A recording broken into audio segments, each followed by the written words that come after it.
बड़ी इच्छा थी, पर संकोच के कारण कह नहीं सकती थी। उन्होंने जब यह सुना कि सिद्धि के महल में चारों भाई आए हैं तो सबके लिए सुखदायक जानकर तुरंत ही वहाँ सब पहुँच गए। सिद्धि ने राम दर्शन की प्यासी सब राजकुमारियों को आते देखा तो सभी का अत्यंत आदर किया।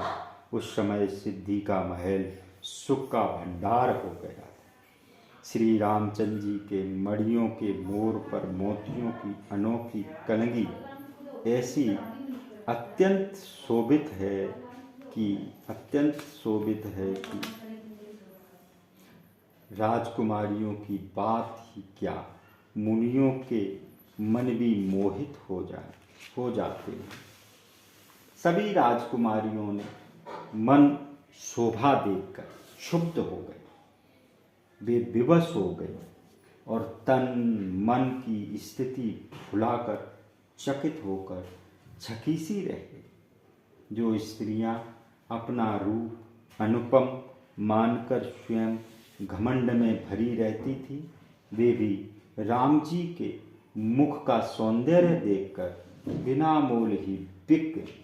वे सब अत्यंत सुकुमारियां राजकुमारियां सिद्धि सहित प्रेम में भर गई और उस समय सिद्धि रघुनाथ जी को गाली देने और दिलवाने लगी। एक सखी बोली, हे लाला जी सुनो, तुमने यह सुंदरता कहाँ से पाई? हमने कामदेव को अत्यंत सुंदर सुना है, क्या उसी से उत्पन्न हुए हो? सिद्धि बोली, हे रघुनाथ सुनो, तुम हमारे नंदोई हो, इससे एक बात तुमसे पूछती हूँ। हे लाला जी छिपाना नहीं। सभी का ब्याह अपनी जाति में ही होता है, तो अपनी बहन को तुमने श्रृंगी ऋषि को कैसे ब्याह दिया? क्या उनको वे मुनि ले भागे थे या वे स्वयं ही साथ लग गए? हे लालन, बस इतनी बात बताओ, तुम्हारा रघुवंश तो निष्कलंक है। लक्ष्मण जी ने कहा, हे लाडली सुनो, जिस विधि से जहाँ विधाता ने लिख दिया है वहाँ ही उसका संयोग होता है और ब्याह तो कर्म के अधीन है। देखो, कहाँ तो हम रघुवंशी राजकुमार और कहाँ वैराग्यवान जनक जी, जो तुम वैरागियों के यहाँ हमारा ब्याह हुआ। विधाता की गति को कौन जाने।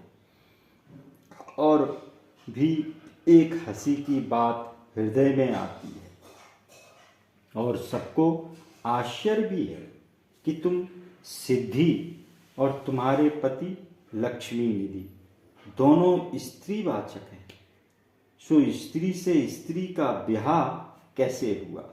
एक सखी बोली, लाल जी सुनो, तुमको कौन जीत सकता है? सारे जगत में तुम्हारे घर की रीत प्रकट है। अयोध्या की स्त्रियां बड़ी उदार और करतूत वाली हैं, जो खीर खाकर भी पुत्र उत्पन्न कर देती हैं। पति का तो कुछ काम ही नहीं है। तब सखी के वचन सुनकर रघुनाथ जी बोले, हे प्यारी, अपनी चाल छिपाकर औरों की बात कहती है। वेदों में यह रीत बंधी है कि माता पिता के बिना कोई नहीं जन्मता, लेकिन तुम्हारे यहाँ तो सब पृथ्वी से ही उत्पन्न होते हैं। हमारे यहाँ यह रीत नहीं है। उस समय परम चतुर सुकुमारी चंद्रकला, जो रानी सिद्धि की छोटी बहन और लक्ष्मी निधि की साली थी, वह बोली, हे लाल जी, तुम लड़कपन से ही तपस्वियों के संग में रहे हो। इससे सत्य कहो कि यह छल छंद कहाँ से पाए? क्या मुनियों की स्त्रियों के साथ अथवा अपनी बहन से सीखी? हे कुंवर जी, मीठे सीठे का स्वाद तो बिना चखे कोई नहीं जान सकता। भरत जी बोले, हे प्यारी, तुम ठीक कहती हो, तुम भी तो अभी कुंवारी ही हो और पुरुषों के संग की बातें कहती हो। सो हे प्यारी, कहाँ से सीखा है? हे कामनी, हम ज्ञान सीखने के लिए मुनियों के संग रहे, यह सब